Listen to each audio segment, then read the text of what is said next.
Sexy, so sexy, you, so sexy, so sexy, you.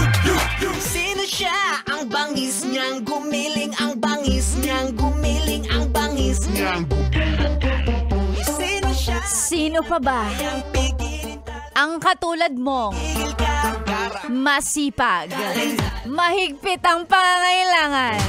Kaya naman ngayong week na puro holiday, kanyang papasukan.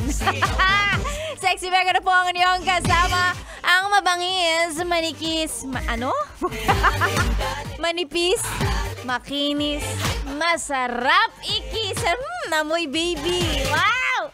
Sexy Mega na po ang inyong kasama. It's a beautiful Monday morning. Ikiling, wag hihinto.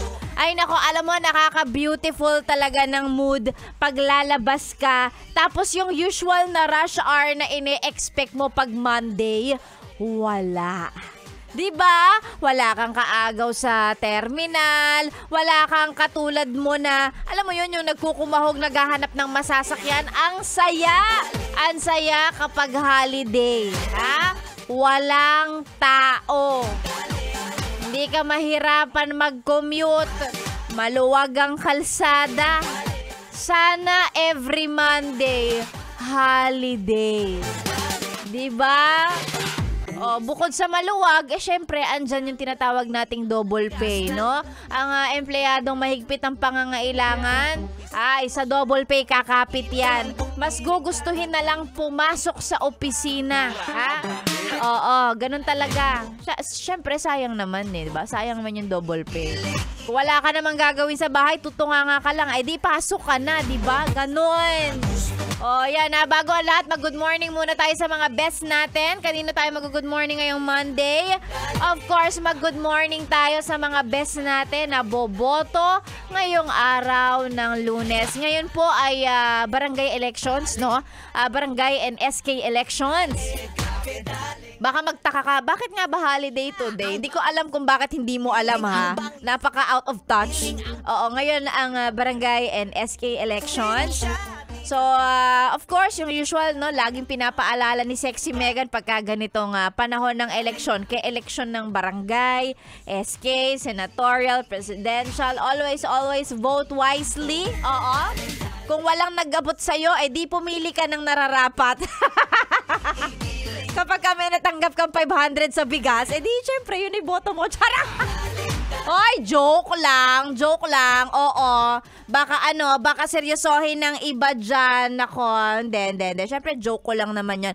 Again, importanteng iboto mo yung sa tingin mong makakapagsilbi ng mabuting, as a mabuting barangay kagawad or barangay chairman. Importante yan. Kasi tingnan mo kapag may problema sa barangay, sila naman yung una nating lalapitan. Hindi naman yung presidente, di ba? So, importante, diba? Importante na yung inyo pong barangay officials na iboboto ay talagang maaasahan.